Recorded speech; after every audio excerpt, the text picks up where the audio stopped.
Hello dear students, welcome to smart knowledge. प्यारे बच्चों, आज की जो वीडियो है उसमें हम डायरेक्टरेट ऑफ एजुकेशन की ओर से दिया गया प्रैक्टिस पेपर करेंगे। सब्जेक्ट रहेगा सोशल साइंस और क्लास 9th।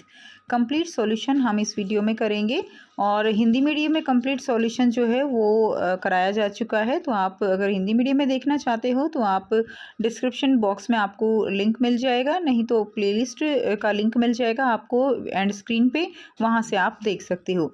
तो यहाँ पर सबसे पहले देखिए जनरल इंस्ट्रक्शंस दी गई हैं, तो आप इसको पढ़ सकते हो और पेपर आपके लिए काफ़ी हेल्पफुल रहेगा क्योंकि काफ़ी इंपॉर्टेंट क्वेश्चन कवर किए जाते हैं। डीओई का जो सैम्पल पेपर होता है और फाइनल जो पेपर होगा आपका, उसमें आपको यहाँ से क्वेश्चंस देखने को ज़रूर मिलेंगे।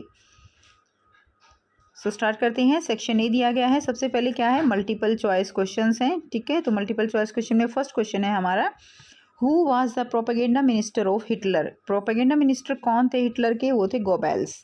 बी इसका राइट आंसर रहेगा। सेकंड क्वेश्चन है, the two statement are given below, assertion and reason, read the statement and choose the correct option. Assertion दिया गया है, socialist oppose the private property, and reason है property holder think only about personal gain. Assertion दिया गया है, socialist oppose the private property and property holder think that they think only about personal gain. तो दोनों ही statement ठीक है और ये इसका जो रीज़न दिया गया है ये भी बिल्कुल ठीक है, तो आंसर हमारा ए हो जाएगा। नेक्स्ट देखिए, क्वेश्चन नंबर 3 है, who sought to build a cooperative community called New Harmony in Indiana USA. ठीक है, तो इसमें कौन थे? रॉबर्ट ओवेन, जिन्होंने कोऑपरेटिव कम्युनिटी बिल्ड की थी। नेक्स्ट है, fill in the blanks with the help of option given below. Dash was the ruler of Russia and its entire empire in 1914। तो कौन थे? Tsar Nicholas two. क्लियर है। Next देखिए, question number 5 है, identify the river on the basis of the following information and choose the correct option.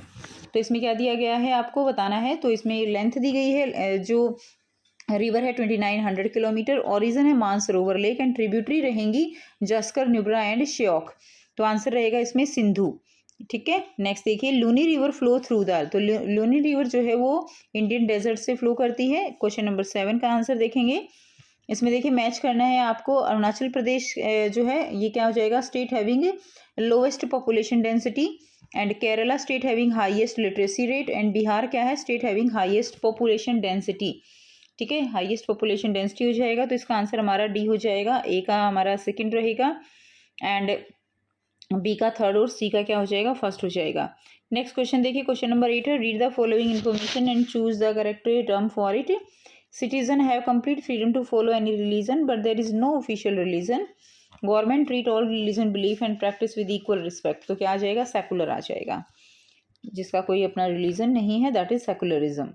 How many seats are reserve for schedule caste in Lok Sabha? तो क्या आ जाएगा, 79। कितनी seat reserve होती है लोकसभा में? 79।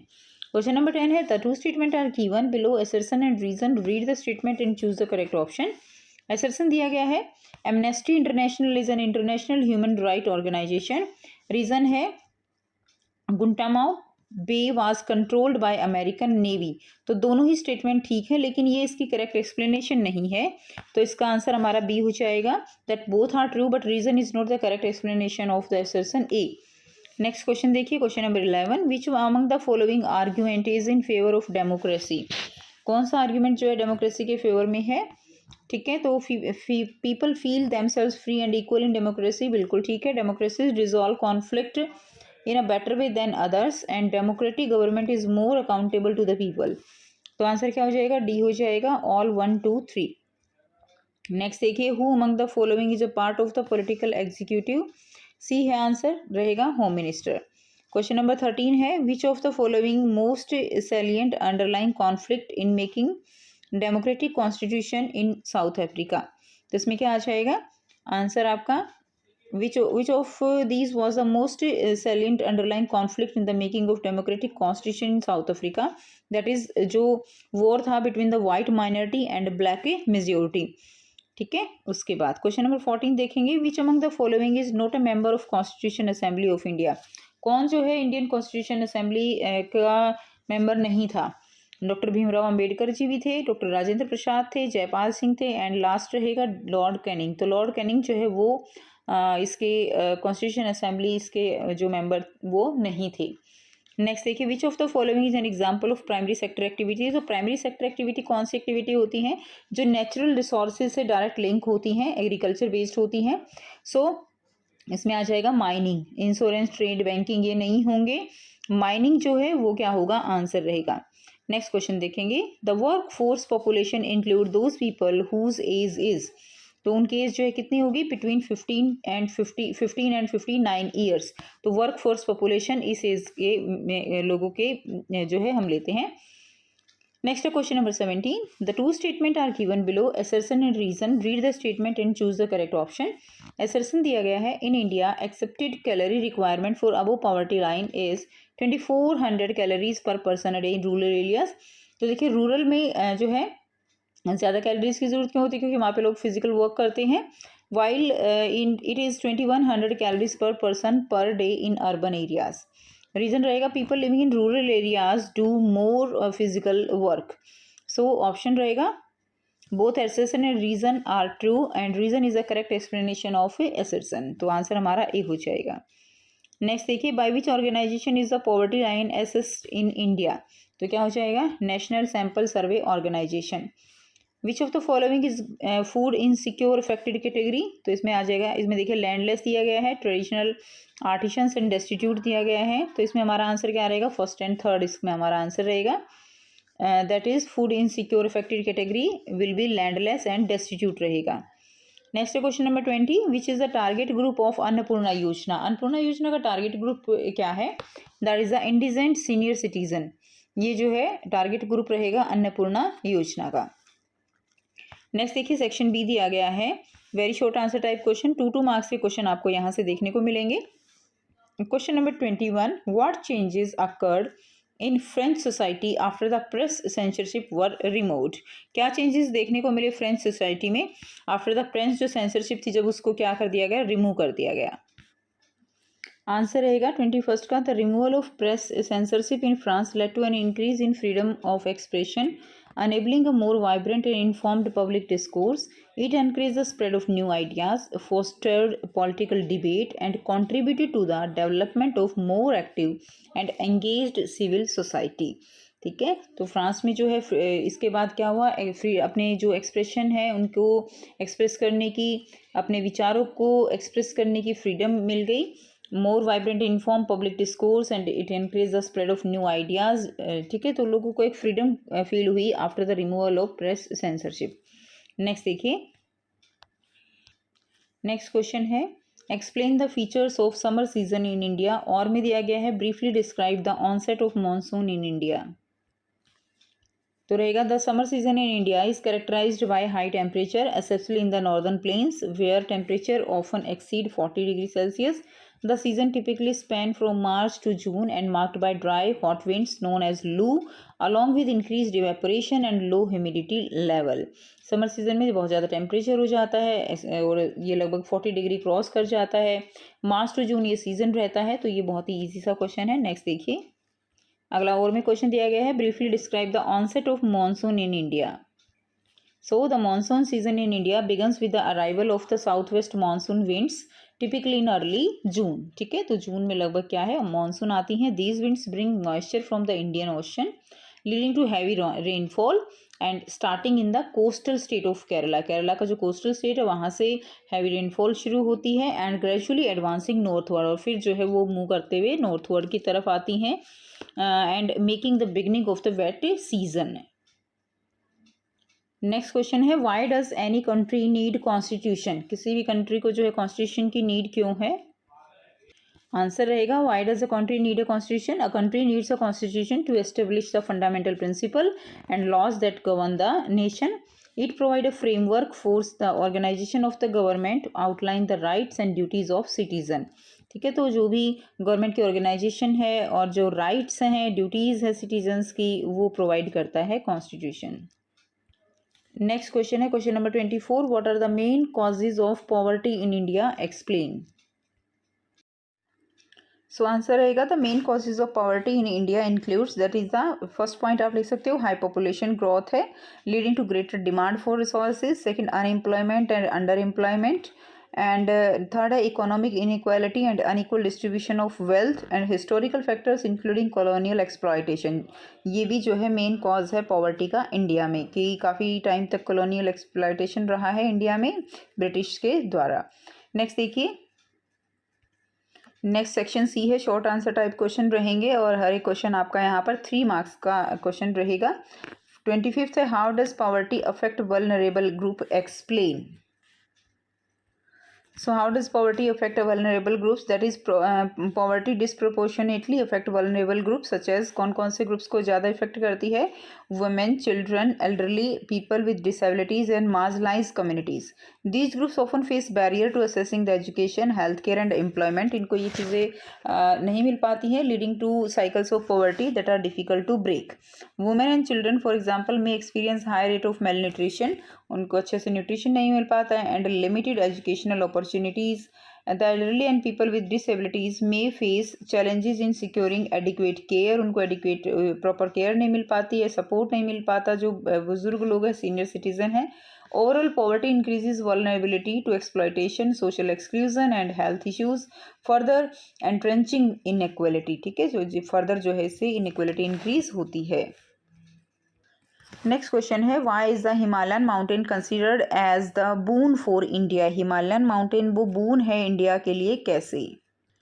सो आंसर रहेगा दैट इज हिमालय जो है वो माउंटेन वो considered as boon for India because due to the climate regulation it block cold winds and moderate temperature. तो ये जो उधर से ठंडी हवाएं आती हैं उनको क्या करता है, उनको ब्लॉक करता है हिमालय। ठीक है, और हमारा जो टेम्परेचर है इधर इंडिया में वो बहुत ज़्यादा डिक्रीज नहीं हो पाता है। नेक्स्ट देखिए, water source, the mountain are the source of major rivers like the Ganga, Yamuna and Brahmaputra which provide water for irrigation, drinking and other essential purposes. Next है biodiversity, the region is rich in diverse flora and fauna, defence है natural barrier for security. Next question है question number 27, list some characteristic of the democratic form of government. So characteristic of the democratic form of government क्या रहेगा? Rule by the people, citizen elect leaders, free and fair elections, regular impartial elections होते हैं, right protection, ensure freedom and equality, rule of law, everyone is subject to the law and accountability है, leaders answerable to citizens. तो ये points आप लिख सकते हो, आप चाहो इनको और ज़्यादा एलेबरेट करके भी लिख सकते हो। नेक्स्ट क्वेश्चन देखिए, if you are a part of rule formation committee of the school, अगर आपको रूल फॉर्मेशन कमेटी स्कूल का बना दिया जाए उसका part, which set of rules will you definitely draft for your school, mention any 3। तो अपने स्कूल के लिए कौन से 3 रूल आप ड्राफ्ट करोगे? तो आंसर रहेगा स्कूल रूल्स जो है आप इसको खुद से भी लिख सकते हो। तो यहाँ पे एज एन एग्जांपल ये आंसर दिया जा रहा है। एंटी बुलिंग पॉलिसी, तो strict measures and procedure to address any form of bullying और harassment to ensure a safe environment for all student, कि कोई किसी को बुलिंग ना करे, ठीक है, एंड हरास ना कर सके, ऐसा रूल बनाना जाना चाहिए। Dress code and uniform policy, so guideline for appropriate school attire to maintain discipline while allowing reasonable comfort and expression. ठीक है, तो एक स्कूल की प्रॉपर यूनिफॉर्म होनी चाहिए, ड्रेस कोड होना चाहिए और उसको सभी को फॉलो करना चाहिए to avoid the any type of discipline. Next देखिए, technology uses, that is a clear rules about the use of electronic devices ensuring that they are used responsibly for educational purpose and not for distractions। तो इस तरह के rules होने चाहिए कि जो अगर कोई इलेक्ट्रॉनिक डिवाइस का यूज़ होता है तो वो केवल और केवल एजुकेशनल पर्पज़ के लिए हो, किसी तरह का कोई डिस्ट्रैक्शन उसमें ना हो। नेक्स्ट देखिए, क्वेश्चन नंबर 29 है, explain the causes, events and effect of February revolution. और में दिया गया है explain the causes, events and effect of October revolution. So February revolution, causes, events and effects देखिए। कॉजेज क्या है? Economic hardship and food shortage, autocratic rule of tsar Nicholas II and world war first strain. इनकी वजह से क्या हुआ? February revolution cause हुआ। और उसमें इवेंट्स क्या हुए? That is the worker strike in Petrograd. ठीक है, जो है पेट्रोगार्ड में वर्कर ने स्ट्राइक की, and military mutiny and tsar abdication. उसके बाद इफेक्ट्स क्या देखने को मिले? That is provisional government. ठीक है, provisional government, a professional government was established to lead Russia until a constituent provisional government was established to lead Russia under a constituent assembly could be formed, and political instability. The provisional government faced challenges from the various political fractions and including the Bolshevik, leading to further unrest. जो provisional government थी उसने बहुत सारे challenge face किए जो other political parties थी उनके भी यहाँ पे, लाइक जो बोल्शेविक थे उन्होंने भी उस चीज़ को काफ़ी एक तरह से उनके लिए मुश्किल बना दिया था, and leading to further unrest, और जिससे और ज़्यादा क्या हो गई थी, अशांति जो है वो उत्पन्न हो गई थी। उसके बाद नेक्स्ट है अक्टूबर रेवोल्यूशन। तो इसमें कॉजेज, इवेंट्स और इफेक्ट्स देखिए। कॉजेज में क्या है, failure of provisional government, Bolshevik promises of peace, land and bread, and next है इकोनॉमिक क्राइसिस। एंड उसके बाद इवेंट्स देखिए क्या हुए, Bolshevik led take over in Petrograd, siege of winter palace, ठीक है। एंड इफेक्ट्स क्या रहेंगे, establish of a Soviet government and withdrawal of World War I. Russia signed the Treaty of Brest-Litovsk in March 1918, ending its involvement in the war. Civil War. The revolution led to a civil war between the Red Bolshevik and White anti-Bolshevik forces, resulting in further bloodshed and upheaval. ठीक है। Next देखिए section D दिया गया है, long answer type question है। यहाँ पे आपको 5 नंबर के क्वेश्चन देखने को मिलेंगे। Indian judiciary is an independent and neutral institution, justify. So answer रहेगा Indian judiciary is an independent and neutral institution, justify. तो इसका आंसर करेंगे कि जो इंडियन जुडिशरी है that is an independent and neutral institution. तो हमारी जो जुडिशरी है इंडिपेंडेंट है और न्यूट्रल है as guaranteed by the constitution. Key point supporting this include that constitutional safeguard provision ensure judges tenure, salaries and impeachment only removal process। ठीक है, इनको जो जजेस हैं उनको निकालने के लिए एक पूरा एक प्रोसेस है, ऐसे ही नहीं है कि कोई भी उनको उनकी पोस्ट से हटा सकता है। सेपरेशन ऑफ पावर्स है, that is judiciary function independently from the executive and legislative branches, किसी भी तरह का इनके बीच का कोई भी इंटरफेयर इसमें नहीं है। Judicially review, the judiciary can invalidate laws or action that violate the constitution। अगर कोई भी लॉ इनको ऐसा लगता है कि जो ये कॉन्स्टिट्यूशन को वायलेट कर रहा है तो उस लॉ को, एक्शन को हटाया जा सकता है। कॉलिज्म सिस्टम है, ठीक है। एंश्योर जजेस अपॉइंटमेंट विदाउट पॉलिटिकल इंटरफेरेंस, उनका कोई इंटरफेरेंस नहीं है जो जजेस अपॉइंटमेंट हैं। Notable cases ruling like Kesavananda Bharati and Maneka Gandhi illustrate the judiciary neutral stance. ठीक है, तो ये जो है क्या है, एक इंडिपेंडेंट बॉडी है। नेक्स्ट देखिए, नेक्स्ट क्वेश्चन है what do you understand by political and permanent executive. Why do the political executive have more power than permanent executives. तो सबसे पहले दोनों में डिफरेंस देखेंगे। Political executive that is elected officials, जिनको क्या कहेंगे, मिनिस्टर्स कहते हैं, ठीक है। Responsible for policy making and governance, holding power through a democratic mandate. Democratic mandate से जो है जो मिनिस्टर्स हैं वो बनते हैं, क्लियर। एंड परमानेंट एग्जीक्यूटिव कौन है, career civil servant who implement policies and offer expert advice but do not make policy decision. Permanent executive जो कि सिविल सर्वेंट होते हैं, एक परमानेंट गवर्नमेंट पोस्ट पे होते हैं, और जो पॉलिसीज़ मिनिस्टर्स बनाते हैं उनको एक तरह से एग्जीक्यूट करते हैं। And why political executives have more powers, that is democratic legitimacy, elected by the people and accountable to the legislature. And policy making role इनके पास होता है, make decision that guide national administration, कोई भी law जो है वो इनके द्वारा बनाया जाता है। एंड स्ट्रेटेजिक अथॉरिटी, तो लीड की government areas and act swiftly to fulfil mandate, जो भी मैंडेट गवर्नमेंट ने दिया है उसको फुलफिल करने के लिए इनके पास जो पावर्स हैं वो ज़्यादा आ जाती हैं, और उसी को पूरा करने के लिए जो पॉलिटिकल एग्जीक्यूटिव हैं उनके पास मोर पावर्स रहती हैं। तो इस तरह के पॉइंट्स आप दे सकते हो। नेक्स्ट देखिए क्वेश्चन नंबर 31 है, had you been a women in Nazi Reich in Germany, what type of roles have you would you have been assign to. ठीक है, अगर आप नाजी रैन में जर्मनी में अगर आप एक वुमेन हो तो आपको कौन कौन से रोल असाइन किए जाएंगे। सो 5 मार्क्स का क्वेश्चन है, तो थोड़ा सा जो है इसको एलेबरेट करके लिखेंगे। If I had been a women in Nazi Germany I would likely have been assign to roles that assign with the Reich ideology regarding gender and society. Nazi Reich promoted traditional gender roles, emphasizing women's responsibility in the home and family. Common roles for women includes that is the motherhood and homemaking.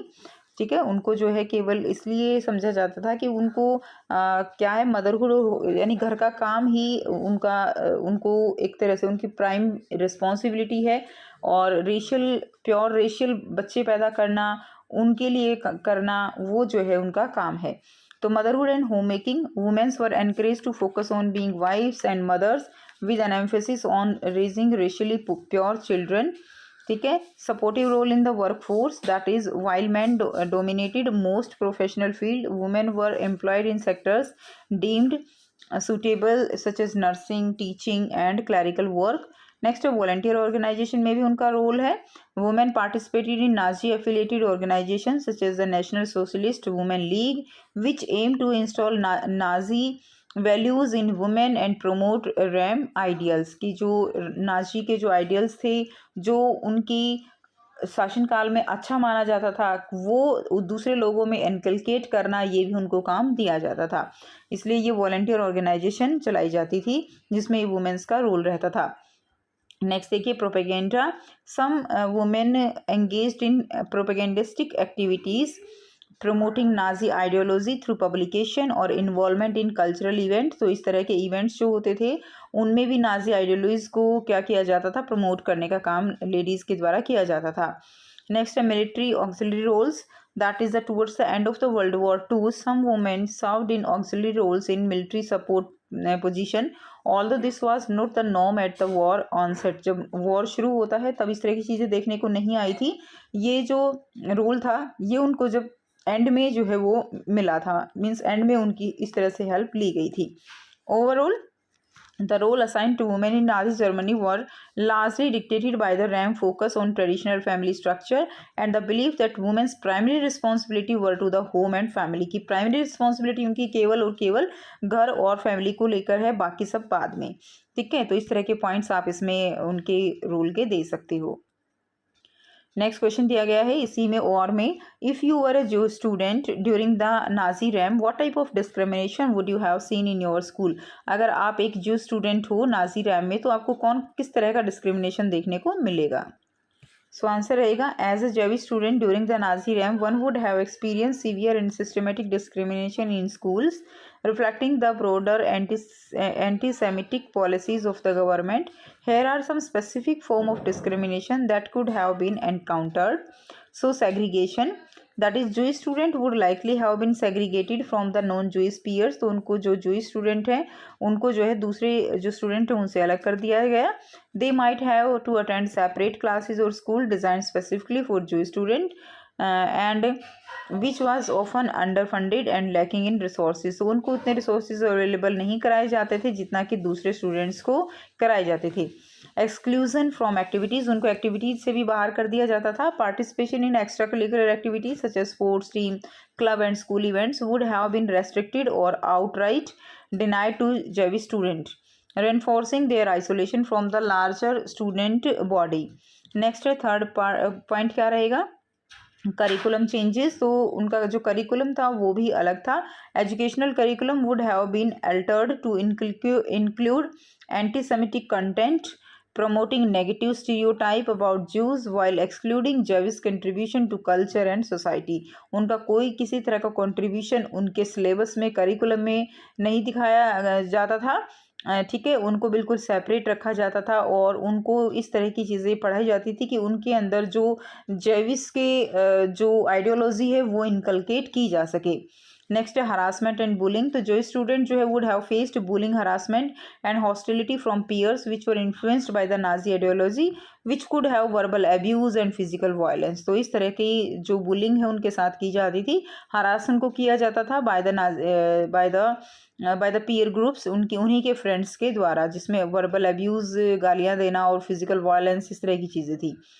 Restrictions on academic opportunities, उनको जो है सारी academic जो opportunities थी वो भी नहीं दी जाती थी। Jewish student might have faced limitations on academic advancement such as being barred from attending certain school और pursuing higher education. Overall, the experience of being a Jewish student during the time would have been marked by constant discrimination, exclusion, and threat of violence. Deeply affected educational opportunities and personal development. तो जो personal development है वो भी effect होती है बच्चों की, और एजुकेशनल अपॉर्चुनिटीज़, हायर एजुकेशन के जो आप कह सकते हो अवसर हैं उनको वो नहीं दिए जाते थे। नेक्स्ट जो क्वेश्चन रहेगा आपका, देखिए Define the unemployment in the Indian context and provide at least one example of each type of unemployment prevalent in India. In unemployment की डेफिनेशन देके और आपको जितने भी टाइप के अनएम्प्लॉयमेंट है उनका एक एग्जाम्पल इस तरह से देना है। आंसर रहेगा unemployment in India refer to the situation where individuals actively seeking works are unable to find jobs. Type of unemployment in India, तो फर्स्ट टाइप जो रहेगी दैट इज साइक्लिकल अनएम्प्लॉयमेंट, ठीक है। एग्जाम्पल रहेगा ड्यूरिंग द कोविड-19 pandemic many worker in sector like tourism hospitality lose their jobs due to reduced demand. Second रहेगा, ये first type की हो गई। Second structural unemployment, worker in traditional textile manufacturing may struggle to find jobs due to lack of skills needed in the growing IT sector. IT sector जैसे जैसे बढ़ रहे हैं, मशीनों का प्रयोग ज़्यादा हो रहा है, तो जो एक स्किल होती है उसका यूज़ कम होने की वजह से लोगों में अनएम्प्लॉयमेंट होती है, जिसको हम स्ट्रक्चरल अनएम्प्लॉयमेंट कहेंगे। नेक्स्ट है नंबर थर्ड है frictional unemployment. A recent graduate searching for their first job represent frictional unemployment. Next है seasonal unemployment. Agriculture labour in India often face unemployment during the off harvest season, यानी जब season नहीं होता है तो उनको काम नहीं मिलता, तो उसको सीजनल अनएम्प्लॉयमेंट कहेंगे। लॉन्ग टर्म अनएम्प्लॉयमेंट क्या रहेगी? For example that is skilled worker in declining industries may remain unemployed for extended periods while seeking new opportunities. These various types reflect the complex nature of unemployment in India. यह answer हो जाएगा। Next देखिए question number 32 का B part है और में explain the various sector of economy with one example. Answer रहेगा the economy is typically divided into 3 main sectors that is primary, secondary and tertiary sectors. Here is an overview of each sector with example. So primary sector क्या रहेगा? The sector involve the extraction and harvesting of natural resources. It includes activities like agriculture, mining, fishing and forestry. Example रहेगा agriculture. Secondary sector क्या होता है? The sector encompasses manufacturing and industrial activities where raw material from the primary sector are transformed into finished good. यानी secondary sector जो है वो किस पे डिपेंड रहते हैं? प्राइमरी सेक्टर पे डिपेंड रहते हैं। तो इसमें आपका एग्जांपल ज़रूर आता है, लाइक आपका अभी एमसीक्यू में भी आया हुआ है माइनिंग का। तो एग्रीकल्चर से रिलेटेड माइनिंग है, फिशिंग है, फॉरेस्ट्री है, ये सब किस में आते हैं? प्राइमरी सेक्टर में आते हैं। और प्राइमरी सेक्टर के ऊपर डिपेंड जो होते हैं वो सेकेंडरी सेक्टर कहलाते हैं, जैसे कि ऑटोमोबाइल मैन्युफैक्चरिंग है। इसके अलावा एग्रीकल्चर पे अगर आप बात करें, टेक्सटाइल इंडस्ट्री है, ठीक है, या शुगर फैक्ट्री है, तो वो भी एग्रीकल्चर पे डिपेंड है, तो वो सब किस में आ जाएंगे? सेकेंडरी सेक्टर में आ जाएंगे। इंपॉर्टेंट क्वेश्चन है। Tertiary sector is the sector provide services rather than goods. It include industries like retail, health care, education, hospitality, यानी जिसमें सर्विस दी जाती है, बैंकिंग है, तो ये सब इसमें एग्जाम्पल आ जाएंगे। रिटेल सर्विसेज का एग्जाम्पल आप दे सकते हो। नेक्स्ट देखिए क्वेश्चन नंबर 33 है monsoon is considered as unifying factor in India, evaluate the statement. That's very very important question. Unifying factor क्यों कहा गया है मॉनसून को? सो जो मॉनसून है वो एक तरह से यूनिफाइंग फैक्टर है, यानी लोगों को जोड़ कर रखती है, एकता बढ़ाती है। Monsoon is indeed a unifying factor in India due to several reasons. First point रहेगा इसमें cultural significance. The monsoon season influence various cultural practices, festivals and rituals across the country. Celebrations like Teej, Onam are directly linked to the arrival of monsoon rains. Second, agriculture dependency. A significant portion of the Indian population rely on agriculture, which is heavily depend on monsoon rains. ठीक है, तो जो किसान हैं, जो farmers हैं, वो सब एग्रीकल्चर पे डिपेंड है। जियोग्राफिकल डाइवर्सिटी है। The monsoon affect different region in unique ways yet it unite them under a common weather pattern. तो मॉनसून जो है वो की वजह से क्या है? जियोग्राफिकल डाइवर्सिटी है और डिफरेंट रीजन के लोग जो है वो मॉनसून के ऊपर डिपेंड रहते हैं, तो ये भी एक तरह का यूनिफाइंग फैक्टर रहेगा। इकोनॉमिक इम्पैक्ट कैसे है मॉनसून की वजह से? The monsoon season influence various sectors like agriculture sector को को इफेक्ट करता है, वाटर सप्लाई को करता है, टूरिज्म को करता है। This economic interdependence link different state and communities. तो अलग अलग स्टेट जो आपस में किसी न किसी तरह से जुड़े रहते हैं, ठीक है, फिर चाहे वो टूरिज्म से ही क्यों ना हो। Emphasising the monsoon role in the national economy, जिससे नेशनल जो देश की इकोनॉमी है वो बढ़ती है। माइग्रेशन एंड मूवमेंट क्या होगा? इस पॉइंट में आप लिख सकते हो seasonal migration for agriculture work often occur in response to monsoon pattern, fostering interaction and cultural exchange between different region. तो लोग जो है वो एक स्टेट से दूसरे स्टेट में काम के लिए जाते रहते हैं, डिपेंड करता है कि कहाँ पे किस टाइप का वेदर है, कहाँ पे किस टाइम ज़्यादा काम मिलता है, तो वो भी कहीं ना कहीं मॉनसून इसका फैक्टर रहता है। In conclusion, the monsoon acts as a critical unifying factor in India, shaping not just the physical environment but also the social, cultural and economic fabric of the nation. Next देखिए और में दिया गया है right a brief note on the factors affecting climate of India. कौन कौन से factor हैं जो क्लाइमेट को इफेक्ट करते हैं। So the climate of India is influenced by several की फैक्टर्स। तो आप इसमें कुछ पॉइंट्स लिख सकते हो, आप इसको अपने अकॉर्डिंग एलिब्रेट कर सकते हो। तो फर्स्ट पॉइंट क्या रहेगा, latitude. India geographical position extending from 8 degree north to 37 degree north latitude result in diverse climatic condition ranging from tropical in south to temperate in north. ठीक है, तो लैटिट्यूड जो है वो क्लाइमेट कंडीशन लैटिट्यूड पे depend करती है। Next देखिए एल्टीट्यूड है, the varying altitude across the country create difference in climate. The Himalaya have significant impact acting as a barrier to cold winds from the north and influencing monsoon pattern. तो altitude भी depend करता है, latitude depend करता है। उसके बाद है sea से distance, sea distance that is coastal region, like जो कोस्टल रीजन है समुद्र के किनारे वाली जगह हैं, दे एक्सपीरियंस है maritime climate with moderate temperature वहाँ रहता है, हाई ह्यूमिडिटी रहती है। वाइल इनलैंड एरियाज जो हैं जैसे हम जहाँ रहते हैं have a more continental climate with extreme temperature. ठीक है, दिल्ली साइड जैसे।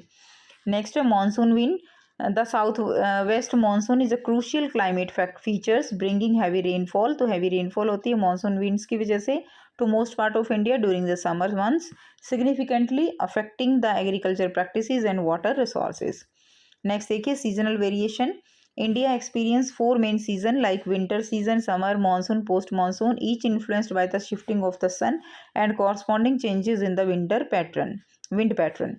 ओशन करंट्स भी अफेक्ट करता है, तो आप इसमें अपने अकॉर्डिंग आंसर दे सकते हो, बट 5 मार्क्स का क्वेश्चन है तो एटलीस्ट 5 पॉइंट्स इसमें ज़रूर होने चाहिए।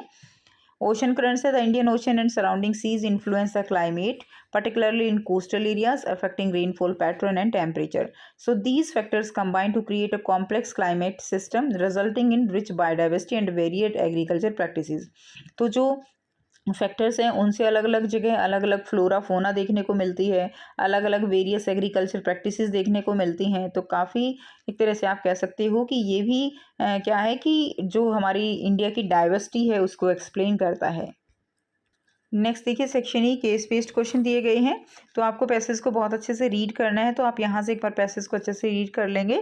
इसमें आपको जो कोलखोज है उसके बारे में दिया गया है। कोलखोज क्या होते हैं, they are the collective farms. और इसमें बताया गया है कि कोलखोज का जो प्रॉफिट होता था वो सभी पीजेंट्स में, जितने भी पीजेंट काम करते थे, चाहे वो कम काम करे चाहे वो ज़्यादा काम करे, सब में बराबर बांट दिया जाता था। इसी की वजह से लोगों ने अपने जो पशु थे वो सब मारने शुरू कर दिए थे, वो जो है पशु रखना बंद कर दिया था। तो इसी के बारे में ये कंप्लीट आपको दिया गया है। तो इसके क्वेश्चंस देखेंगे। और ये कोलखोज जो है ये किसने स्टार्ट किया था, कलेक्टिवाइजेशन प्रोग्राम ये किया था स्टालिन ने।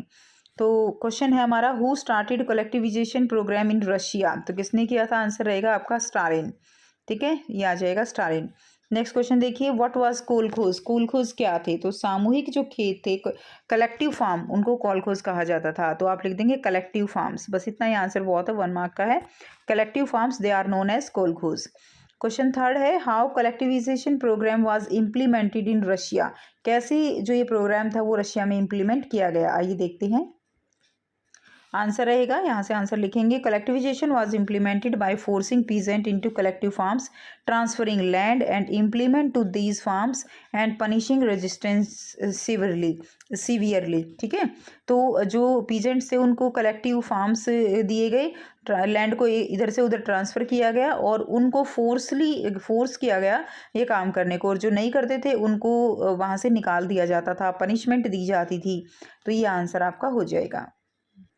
नेक्स्ट देखिए क्वेश्चन नंबर 35 है, पैसेज को रीड करना है और आंसर करने हैं। तो इसमें आपको बताया गया है कि कहाँ पर कितनी पॉपुलेशन है, अकॉर्डिंग टू सेंसस 2011 के अकॉर्डिंग कहाँ पर कितना एरिया, किस में पॉपुलेशन साइज़ ज़्यादा है, कौन से स्टेट में पॉपुलेशन साइज़ कम है, तो वो चीज़ इसमें दी गई है। तो एक बार आप इसको अच्छे से पढ़ लेंगे। Almost half of India population कौन कौन से स्टेट्स में है, यूपी है, महाराष्ट्र, बिहार, वेस्ट बंगाल एंड आंध्र प्रदेश। ठीक है, बिगेस्ट स्टेट जो है क्या है एरिया के पॉइंट ऑफ व्यू से, राजस्थान बिगेस्ट स्टेट है, बिहार जो है वो हाईएस्ट पॉपुलेशन डेंसिटी स्टेट है। आंसर देखेंगे, question name the largest state in India in terms of area, area की उससे कौन सा है, Rajasthan the biggest in terms of area, तो ये आपका फर्स्ट का आंसर हो जाएगा। सेकंड क्वेश्चन है व्हाट इज सेंसस, सेंसस क्या है, तो सेंसस क्या है बच्चों, सेंसस जनगणना, यानी census is a process of collecting demographic data about a population, population का एक डेमोग्राफिक डाटा जो है वो कलेक्ट करना क्या है, सेंसस कहलाता है।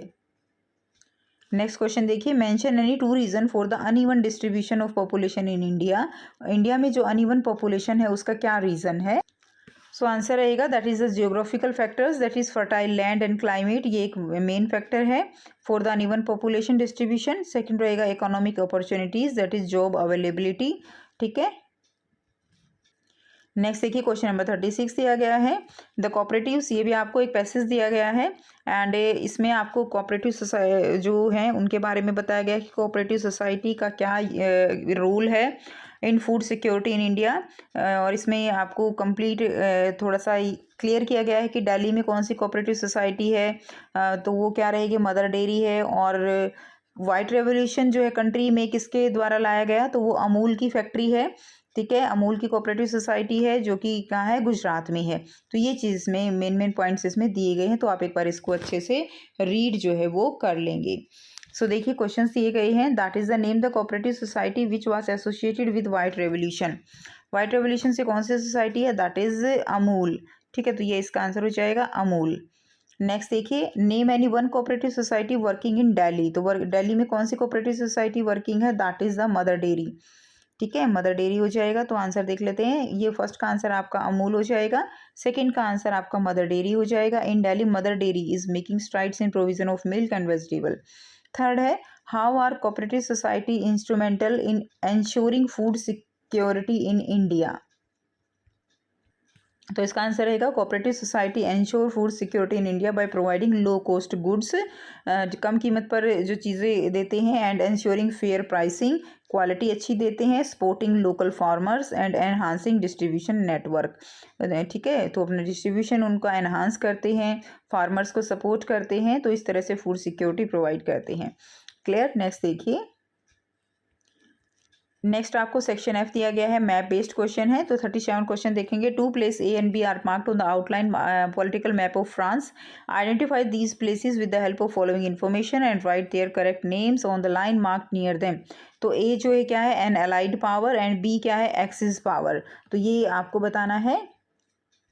तो यहाँ पे आपको ये मैप दिया गया है, इसमें आपको 2 पॉइंट्स दिए गए हैं, ए एंड बी, क्लियर है। तो इसमें जो ये ए पॉइंट है, ये वाला जो है, ये क्या है, ये ब्रिटेन है, इसको यूके और ब्रिटेन, ठीक है, क्या हो जाएगा, यूके और क्या लिख सकते हो आप, इसको ब्रिटेन लिख सकते हो, क्लियर। उसके बाद जो बी पॉइंट दिया गया है, ये क्या है, that is Germany. B point क्या है students, B point is, B country is Germany, क्या हो जाएगा, जर्मनी, क्लियर है। इससे नीचे ये क्या है, ये इटली हो जाएगा, ये फ्रांस है, ठीक है ना। तो ये जो है आपको ज़रूर याद होनी चाहिए, काफ़ी इंपॉर्टेंट है मैप पॉइंट ऑफ व्यू से। तो आपकी एक अलाइड पावर हो जाएगी यूके, एंड एक्सिस पावर हो जाएगी जर्मनी, इटली एंड जापान, ये जो है एक्सिस पावर है। नेक्स्ट देखिए, on the same political outline map of India, India के मैप पे आपको कोई 3 लोकेट करने हैं, Orissa, Malwa plateau and Sambhar lake. The state having highest population density in India, तो हाईएस्ट पॉपुलेशन डेंसिटी जो है वो कौन से स्टेट में है, that is highest population density is in Bihar, कौन से स्टेट में है, बिहार के अंदर है, ठीक है। तो ये आपको मैप पर दिखाना है। तो आंसर हो जाएगा इसमें, देखिए आपका यहाँ पे क्या है, ये सांबर लेक हो जाएगी, क्लियर है। उसके बाद ये जो है मालवा प्लेटू हो जाएगा, दैट ये आपका state Bihar, and this one is Orissa, ये जो है क्या हो जाएगा, उड़ीसा। तो ये आपको फिल करना है। सो ये था कंप्लीट पेपर का सॉल्यूशन। आई होप सारे क्वेश्चंस आपको क्लियर हैं। कोई भी डाउट हो तो आप पूछ सकते हो। वीडियो अच्छी लगी तो वीडियो को ज़रूर लाइक कीजिए, शेयर कीजिए और चैनल को कीजिए सब्सक्राइब। मिलते हैं आपसे नेक्स्ट वीडियो में। Till then take care, bye bye and have a nice day.